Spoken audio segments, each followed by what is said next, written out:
മഹി മഹിയേട്ടാ മഹിയേട്ടാ. രാത്രി മഹി നല്ല ഉറക്കത്തിലായിരുന്നു.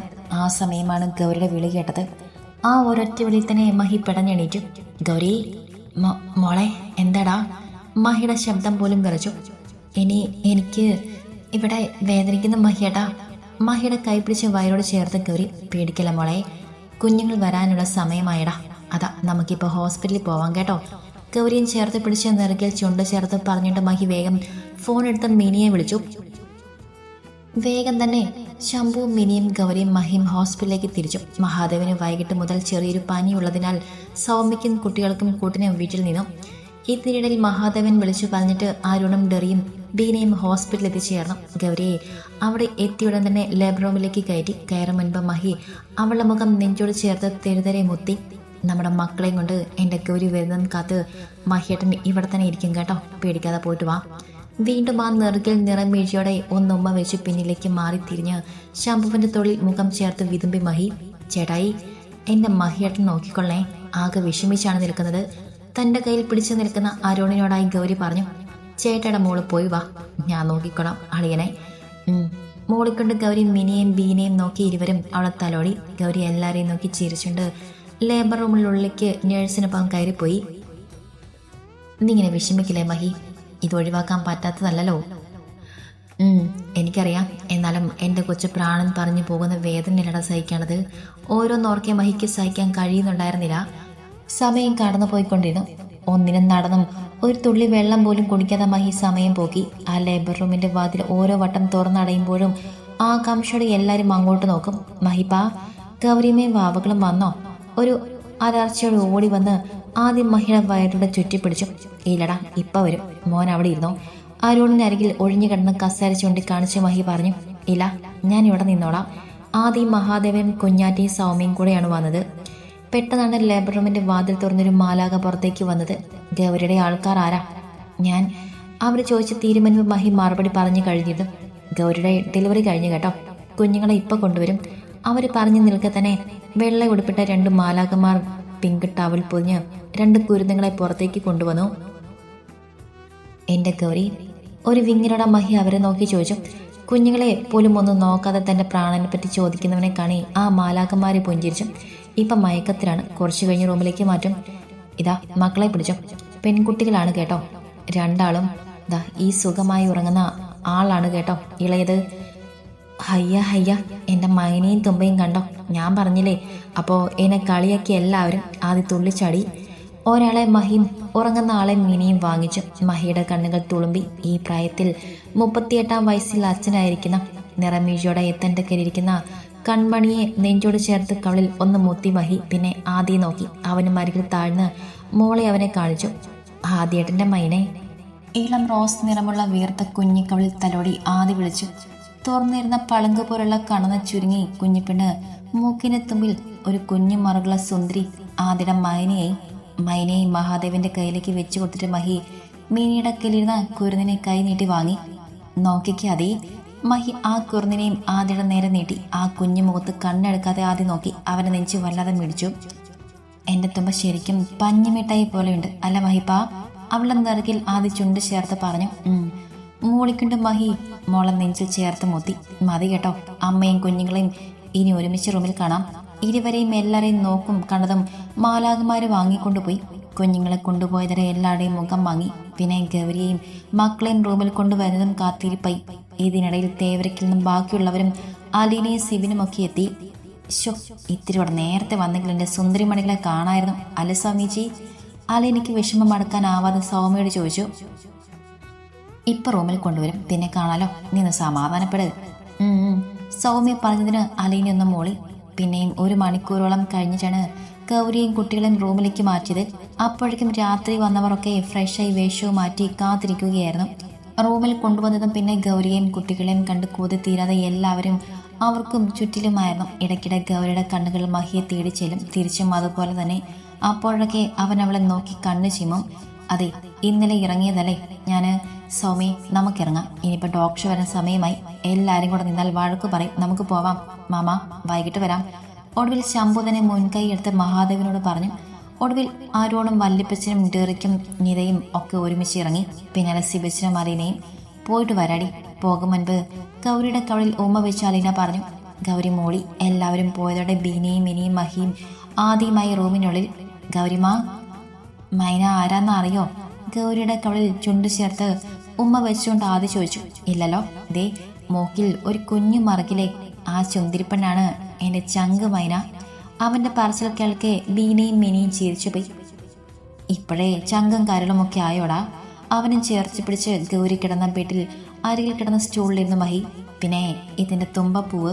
ഗൗരിയുടെ വലതുവശം ചേർന്ന് പതുങ്ങി കിടക്കുന്ന കുഞ്ഞിനെ നോക്കി ആദി പതിയെ പറഞ്ഞു. പിന്നെ അവളെ നെറ്റിൽ മൃദുവായി വിരൽ കൊണ്ടെന്ന് തൊട്ടു ആദി. ആദ്യം മക്കളൊന്നും കഴിച്ചില്ലല്ലോ, നമുക്ക് പോയി എന്തെങ്കിലും കഴിച്ചിട്ട് ഗൗരിയമ്മയ്ക്ക് പൊടിയരി കഞ്ഞി വാങ്ങി വരാം വാ. ഗൗരിയെയും മഹിയും ഒറ്റയ്ക്ക് വിടാൻ വേണ്ടി ബീന മിനിയെയും മാതിയും കൊണ്ട് ക്യാൻറ്റീനിലേക്ക് പോയി. മഹി പോയി വാതിലടച്ച് കുറ്റിയിട്ടു. അവളുടെ മുഖം ഇരു കയ്യിലും പൊതിഞ്ഞു പിടിച്ച് മഹി വിളിച്ചു. ഗൗരി മോളി ഒത്തിരി വേദനിച്ചു അല്ലടാ. അവളെ കരഞ്ഞു വീർത്ത കൺപോളയും വീങ്ങിയ മുഖവും ഒക്കെ തലോടി ഉമ്മ വെച്ചുകൊണ്ട് മഹി ചോദിച്ചു. സാരില്ല മഹിയേട്ടാ, നമ്മുടെ പൊന്നുമക്കൾക്ക് വേണ്ടിയല്ലേ. ഇവരെ കണ്ടപ്പോൾ എല്ലാ വേദനയും പോയി. ഗൗരി പറയെ അവളുടെ ചുടികളെ കവർന്നെടുത്തു മഹി. അല്പനേരത്തിന് ശേഷം വിട്ടുമാറുമ്പോൾ ഗൗരി നാണത്തോടെ ചിരിച്ചു. മഹി വീട്ടിലിരുന്ന് ഗൗരിയെ നെഞ്ചിൽ ചേർത്ത് ഉയർത്തിയിരുത്തി. നമ്മുടെ മക്കളെ കണ്ടിട്ട് സന്തോഷമായ മഹിയേട്ടാ. പിന്നില്ലാതെ ഈ ലോകം നിന്നെ കീഴടക്കിയ പോലെ ആദിക്കും ഒത്തിരി സന്തോഷമായി അല്ലേ? ഗൗരി മഹിയുടെ നെഞ്ചിൽ ചാഞ്ഞിരുന്നു. അവൻ പറഞ്ഞ തന്നെ മൈനയും തുമ്പയും. മഹി പറഞ്ഞു തീർത്തും മുൻപേ മൈന കരയാൻ തുടങ്ങി. അവൻ വെപ്രാളത്തോടെ ഗൗരിയെ ബെഡ് റെസ്റ്റിൽ ചാരി ഇരുത്തിയിട്ട് മൈനയെടുത്ത് ഗൗരിയുടെ കയ്യിൽ വെച്ച് കൊടുത്തു. അപ്പോഴേക്കും മീനയും ബീനയും ആദിയും എത്തി. പിന്നെ അവർ സഹായിച്ചു കുഞ്ഞുങ്ങളെ പാല് കൊടുക്കാൻ. പിന്നെ അങ്ങോട്ട് 3ാമത്തെ ദിവസമാണ് ഗൗരിയെ മക്കളെ ഡിസ്ചാർജ് ചെയ്തത്. മിനി മോളെയും കുഞ്ഞുങ്ങളെയും ഞങ്ങൾ തേവരയ്ക്കൽ കൊണ്ടുപോട്ടെ, നൂലുകെട്ട് ഇങ്ങോട്ട് കൊണ്ടുവിടാം. ഹോസ്പിറ്റലിൽ ഗൗരി ഡിസ്ചാർജ് ആക്കി എന്നറിഞ്ഞ് വല്യപ്പച്ചനാണ് മീനോട് ചോദിച്ചത്. വേണ്ട വേണ്ട വല്യപ്പച്ച, ഞാൻ മിനിയമ്മയുടെ അടുത്ത് നിന്നോളാം, എന്നെ നിർബന്ധിക്കല്ലേ. വല്യപ്പച്ചൻ്റെ കയ്യിൽ പിടിച്ച് ഗൗരി പറഞ്ഞു. അവളെ ഇഷ്ടം പോലെ നടക്കട്ടെ അപ്പച്ച, ഞാനും ബീനയും മാറി മാറി നിന്ന് മിനിയെ സഹായിച്ചോളാം, ഡെയ്സി പറഞ്ഞു. അതോടെ ആ കാര്യം അങ്ങനെ തീരുമാനിച്ചു. പിന്നെ അങ്ങോട്ട് പ്രസവ രക്ഷ തുടങ്ങിയതോടെ ഗൗരിയുടെ സങ്കടവും തുടങ്ങി. തിളച്ച വെള്ളത്തിലെ കുളിയും പച്ചില മരുന്നും എപ്പോഴുമുള്ള ഫുഡ് കഴിപ്പും ലേഹ്യം മരിഷ്ടം എന്ന് വേണ്ട എല്ലാം 3 അമ്മമാരും ചേർന്ന് ഗൗരിയെ കഴിപ്പിച്ചു. ദിവസങ്ങൾ കൊഴിഞ്ഞു വീണുകൊണ്ടിരുന്നു. ആദിയും മഹിയും ഉണ്ടെങ്കിൽ പിന്നെ മക്കൾക്കും ആരും വേണ്ടെന്നായി. പറഞ്ഞു നൂലുകെട്ട് ഇങ്ങെത്തി. സ്വർണ്ണവും ഡ്രസ്സും ഒക്കെ വാങ്ങി ഫുഡൊക്കെ ഓർഡർ ചെയ്ത് പേര് കണ്ടുപിടിച്ചോടാ. മഹാദേവൻ മഹിയോട് ചോദിച്ചു. പേര് മൈനയും തുമ്പയും. അതുപോലെ അച്ഛാ. ആദ്യം നോക്കിയിട്ട് മഹി ചോദിച്ചു. അത് വേണ്ട, ഈ പേരുകൾ വീട്ടിൽ വിളിക്കാനാണ് മഹിപ്പ. ഒഫീഷ്യൽ നെയിം വേറെ വേണം. അത് മഹിപ്പൊക്കെ കണ്ടുപിടിച്ചു അല്ലെ തുമ്പപ്പൂവേ. തുമ്പയുടെ കവളിൽ ഉമ്മ വെച്ച് ആദ്യം പറഞ്ഞു. മൈനമോളെ. ആദ്യം മൈനയെ കുളിപ്പിക്കുന്ന സ്ഥലത്ത് നിന്നും കരയുന്ന മൈനയെ കുളിപ്പിക്കുവാണ്. പെണ്ണിനെ കുടിക്കുവാന്ന് പറഞ്ഞാൽ കൊല്ലും പോലെയാണ് അലറിക്കറി. ഇതിനിടയിൽ ആദര ശബ്ദം കേൾക്കുമ്പോൾ ചെവി കൂർപ്പിച്ച് കരയാൻ മറന്ന് മിണ്ടാതെ കിടക്കും. ഇപ്പം നോക്കിക്കോ മൈനെ, എൻ്റെ തുമ്പപ്പൂവ് കുളിക്കുമ്പോൾ കരയൂല. അവൾ പാവം കുട്ടിയ. മിനിമ തുമ്പയെ കുളിപ്പിക്കാൻ തുടങ്ങി. ആദ്യം അത് നോക്കി അവർക്കരികിൽ പടിയിലിരുന്നു. മൈനയും തുമ്പയും മാതൃ ജീവൻ തന്നെയായിരുന്നു. ദിവസങ്ങൾ പോകെ കുട്ടികൾക്ക് പേര് സെലക്ട് ചെയ്യാൻ അലീനയും സൗമ്യയും നിധിയും ശ്രമം തുടങ്ങി. ഒരാൾ പറയുന്നത് മറ്റൊരാൾക്ക് ഇഷ്ടാവില്ല. അങ്ങനെ അടി നടന്നൊരു ദിവസം ആദിയും മഹിയും കൂടെ കണ്ടുപിടിക്കും എന്നൊരു തീരുമാനമെടുക്കുകയും ചെയ്തു. ഇനിയിപ്പോൾ 3 ദിവസം കഴിഞ്ഞാൽ മൈനയും തുമ്പയും കൗരിയമ്മയും നമ്മുടെ കൂടെ ഇവിടെ വന്ന് കിടക്കും അല്ല മഹിപ്പ? പിന്നല്ലാതെ നിനക്ക് സന്തോഷമല്ലടാ ആദിക്കുട്ടാ? പിന്നെ സന്തോഷമല്ലേ, കുറേ ദിവസമായി നമ്മൾ മാത്രമല്ല ഇവിടെ. ഫ്ലോർ ബെഡ് സെറ്റ് ചെയ്തിട്ട് അതിൽ കയറി കിടന്ന ആദി പറഞ്ഞു. 2 ദിവസം കൂടി നമുക്ക് അങ്ങോട്ട് ക്ഷമിക്കാടെ ചക്ക. മഹി ആദ്യം കെട്ടിപ്പിടിച്ച് കിടന്ന് പറഞ്ഞു. പിറ്റേന്ന് മുതൽ 100 കെട്ടിന് വരുന്നവർക്കിരുന്ന് ഫുഡ് കഴിക്കാൻ പന്തലക്കിയിട്ട് വീടൊക്കെ മനോഹരമാക്കി അലങ്കരിച്ചു. ആദ്യം കുഞ്ഞാറ്റയും കെവിനുമൊക്കെയായി വീടിനുള്ളിൽ ആകെ ബഹളം. എടാ ആദിമോനെ, കുഞ്ഞുങ്ങളുടെ പേര് പറഞ്ഞു താടാ. അലീന വന്നപ്പോൾ മുതൽ ആദ്യോട് ചോദിച്ചു പിന്നാലെ നടക്കുകയാണ്. ഇല്ലല്ലോ, നാളെ മഹിപ്പ വിളിക്കുമ്പോൾ കേട്ടാ മതി കേട്ടോ. ആദ്യം വലിയ കാരണവന്മാരെ പോലെ നിന്ന് പറഞ്ഞു. നോക്കിക്കോടാ, നിന്നോട് ഞാനിനി മിണ്ടില്ല, പിണങ്ങി. അലീന പറഞ്ഞു കേട്ട് അലീനയുടെ മോളുടെ ചിരിയാണ് കേട്ടത്. കൂടെ പുഞ്ചിരിയുടെ രാജീവിന്റെയും രോഹിണിയുടെയും മകൻ അശ്വിൻ എന്ന അച്ചുവും. സിദ്ധാർത്ഥിനെ കുഞ്ഞുങ്ങളെ നൂലുകെട്ടി വിളിച്ചില്ലളിയാ. പിന്നെ വിളിക്കാതെ സിദ്ധുവിനെ അല്ലടാ, അവൻ്റെ ആ പെണ്ണും പിള്ളയെ കൊണ്ടുവരണം എന്ന് ഞാൻ നല്ല കാര്യമായി പറഞ്ഞിട്ടുണ്ട്. അവള് കാണാം എൻ്റെ പെണ്ണിനെയും കുഞ്ഞുങ്ങളെയും. കണ്ണിൽ തെളിഞ്ഞ വാശിയുടെ മഹി പറഞ്ഞു. അപ്പോൾ വസുന്ധരയോ? അത് ഞാൻ അവരെ കൊണ്ടുവരാൻ ഒരു ടാക്സി തന്നെ ഏർപ്പാടാക്കി. അവർക്ക് യാതൊരു ബുദ്ധിമുട്ടും ഉണ്ടാവാതെ ഇവിടെ എത്തണമല്ലോ. അല്ല പിന്നെ വന്ന് കാണട്ടെ തള്ള നമ്മുടെ സന്തോഷം. സിബിനെ കണ്ടില്ലല്ലോ. അരുണേ എവിടെ പോയി? അവനൊരു മീറ്റിംഗ് ഉണ്ട്. രാവിലെ കത്രീനാമച്ചിക്കൊപ്പം ഇങ്ങെത്തും. അന്ന് രാത്രി ചിരിയും കളിയും തമാശയുമായി സമയം പോയി. ഇതിനിടയിൽ ഗൗരി ഒന്ന് തനിച്ച് കിട്ടാത്തത് കൊണ്ട് മുറികളിൽ ഒന്ന് കയറിപ്പറ്റാൻ നോക്കുവാണ്. പക്ഷെ വീട് മുഴുവനും ആളുകളായതിനാൽ ചെക്കന് പെണ്ണിനെ ഒന്ന് കാണാൻ കഴിഞ്ഞില്ല. അതിൻ്റെ വിഷമത്തിൽ മൈനെ കയ്യിൽ വെച്ച് ഇരിക്കുവാണ് തുമ്പ. അരുണിൻ്റെ കയ്യിലാണ്. എടാ അരുണേ, ഞാൻ എൻ്റെ മൈനയെക്കുട്ടിയെ ഗൗരി ഏൽപ്പിച്ചിട്ട് ഇപ്പം വരാം. പതിയെ മോളുമായി അവൻ ഗൗരി കിടക്കുന്ന റൂമിലെത്തി. ഗൗരി, എന്താ മഹിയേട്ടാ? കഴുകി കട്ടിൽ കൊണ്ടുവച്ച കുഞ്ഞുങ്ങളുടെ തുണികൾ മടക്കി വയ്ക്കുമായിരുന്ന ഗൗരി വിള കേട്ട് തിരിഞ്ഞിരുന്നു മഹിയെ നോക്കി ചോദിച്ചു. ഇന്ന് കണ്ടതില്ലല്ലോ ഞാൻ എൻ്റെ ഗൗരിയെ. മഹി മോളെ ബെഡിൽ കിടത്തിയിട്ട് ഗൗരി കരികിൽ വന്നിരുന്നു പറഞ്ഞു. ഞാൻ അങ്ങോട്ട് വരാൻ പാടില്ലെന്ന് പറഞ്ഞത് കൊണ്ടാണ് മഹിയേട്ടാ വരാതെ ഇവിടെ ഇരിക്കുന്നത്. പിന്നെ അവർക്ക് ഇത്രയും സമയം ഇവിടെ ഉണ്ടായിരുന്നു. ഗൗരി മഹിയുടെ തോളിൽ ചാഞ്ഞിരുന്ന് പറഞ്ഞു. നാളെ നമ്മുടെ റൂമിൽ വന്നേക്കണേ ഗൗരി. ഞാനും എൻ്റെ ആദ്യം ദിവസങ്ങൾ എണ്ണി കാത്തിരുന്നതാണ്. നാളെ വിടുമോ മഹിയേട്ട എന്നെ റൂമിലേക്ക്? പിന്നെ വിടാതെ. നാളെ ഞാൻ നിങ്ങളെ കൊണ്ടുപോകും. നമുക്ക് 5 പേർക്കും കിടക്കാൻ സൗകര്യത്തിന് കട്ടിലൊക്കെ മാറ്റി മൊത്തം പുതിയ ഫ്ലോർ ബെഡൊക്കെ വാങ്ങി നീ നാളെ വരുമ്പോൾ കണ്ടാൽ മതി റൂമിലെ മാറ്റങ്ങൾ. ഇതൊക്കെ ഞാൻ മടക്കി ഒതുക്കി വെച്ചോളാം, നീ കിടന്നോ. മഹി ഗൗരിയെ ചേർത്ത് പിടിച്ച നെറ്റിയിൽ ഉമ്മ വെച്ചു വീട്ടിലേക്ക് കിടത്തിയിട്ട് പറഞ്ഞു. അപ്പോഴേക്കും മൈനി ഉണർന്നു ചിണുങ്ങാൻ തുടങ്ങി. മഹി അവളെ എടുത്ത് ഗൗരിയെ ഏൽപ്പിച്ചു. അവൾ മോളെ നെഞ്ചോട് ചേർത്ത് ചുമറ്റിൽ ചാരിയിരുന്ന് പാലൂട്ടി. മഹി ഒരു ചിരിയോടെ ഒന്ന് നോക്കിയിട്ട് തുണികൾ മടക്കി വെച്ചു. അങ്ങനെ ഇന്നാണ് കുഞ്ഞുങ്ങളുടെ നൂലുകെട്ടും പേര് വിളിക്കലും തേവരക്കിലുള്ളവരൊക്കെ ഇന്നലെ തന്നെ എത്തിയിട്ടുണ്ട്. പിന്നെ ബാക്കിയുള്ള വേണ്ടപ്പെട്ട ആളുകളൊക്കെ രാവിലെ തന്നെ വരാൻ തുടങ്ങി. വസുന്ധരയും മോഹനും വന്ന് വസുന്ധരയ്ക്ക് ഗൗരിയെയും കുഞ്ഞുങ്ങളെയും കാണി അസൂയെ മോത്തിരിക്കുവാണ്. മഹിയുടെ തന്നെ മറ്റൊരു വാശിയായിരുന്നു സത്യനും സംഗീതയും ശാരദയും ഇന്ന് ചടങ്ങിനുണ്ടാവണം എന്നുള്ളത്. അതുപോലെ അവരെ നീനി പോയി വിളിക്കുകയും 3 ആളും ഇന്ന് രാവിലെ തന്നെ എത്തുകയും ചെയ്തു. പിന്നെയുള്ളത് സിദ്ധാർത്ഥിന്റെ ഭാര്യ ദീപ. അവളും വന്നു ഗൗരിയെയും കുഞ്ഞുങ്ങളെയും കണ്ടിട്ടും മങ്ങിയ മുഖത്തോടെ തന്നെയാണ് നിന്നത്. മഹിയുടെ വല്ലാത്തൊരു ആത്മസംതൃപ്തിയായിരുന്നു. ഈ ജന്മം ഇനി എൻ്റെ കുടുംബത്തോടൊപ്പം സന്തോഷവും സമാധാനവും നിറഞ്ഞൊരു ജീവിതം, അല്ലാതെ മറ്റൊന്നും വേണ്ടെന്ന് അവൻ ദൈവത്തോട് അകമഴിഞ്ഞ് നന്ദിയോടെ പ്രാർത്ഥിച്ചു. ഗൗരി വേഗം റെഡിയാവടി, സമയമായി. അലീന ഗൗരിയുടെ തലയിൽ പൂ ചൂടി കൊടുത്തുകൊണ്ട് പറഞ്ഞു. മോളെ ഗൗരി, മകളെ ഡ്രസ്സിങ് എടുക്ക്. സൗമ്യയും നിധിയും കൂടെ ഇടിപ്പിച്ചു കൊടുക്കും. ബീന വന്ന് പറഞ്ഞു. ഗൗരി മകളെ ഡ്രസ്സ് എടുത്ത് ബീനയുടെ കയ്യിൽ കൊടുത്തു. വേഗം വാ ഗൗരി, മോളെ സമയമായി കേട്ടോ. കുട്ടികളുടെ ഡ്രസ്സും വാങ്ങി ഗൗരിയോട് പറഞ്ഞിട്ട് ബീന പുറത്തേക്ക് പോയി. മഹിയേട്ടാ. ഹാളിൽ നൂലുകെട്ടിന് ഒരുക്കിയ മണ്ഡപത്തിൽ വിളക്ക് കത്തിച്ചുകൊണ്ടുന്ന മഹി ഗൗരിയെ നോക്കി തറഞ്ഞു നിന്നു. അണിഞ്ഞൊരുങ്ങി ഒരു ദേവതയെ പോലെ അത്ര സുന്ദരിയായി. എന്താ മഹിയേട്ട ഇങ്ങനെ അന്തം വിട്ട് നോക്കണേ? ഇതെന്റെ ഗൗരിയാണെന്ന് നോക്കിയതാണ്. അവൾ കരികിലേക്ക് നീങ്ങുന്ന പതിഞ്ഞ ശബ്ദത്തിൽ പറഞ്ഞു. നന്നായിട്ടുണ്ടോ മഹിയേട്ടാ? പിന്നെ നന്നാവാതെ, എൻ്റെ കൊച്ചലയിലും സുന്ദരിയല്ലേ? അവളുടെ കവളിൽ തലോടി മഹി പറഞ്ഞു. എൻ്റെ അളിയോ, ആ പെണ്ണിനെ വിട്. ദേ നിങ്ങളുടെ പിള്ളേർ ബഹളം തുടങ്ങി കേട്ടോ. മൈനെ കയ്യിലെടുത്ത് അങ്ങോട്ട് വന്ന അരുൺ പറഞ്ഞു. ആണോടാ? അച്ഛയുടെ പൊന്ന് ധൃതിയായോ? അതിനാണോ ബഹളം വെക്കുന്നേ? അരുണിന്റെ കയ്യിൽ നിന്നും കുഞ്ഞിനെ വാങ്ങി കൊഞ്ചിച്ചുകൊണ്ട് മഹി ചോദിച്ചു. കുഞ്ഞുങ്ങളെയും കൊണ്ട് 2 ആളും കയറിയിരിക്കും.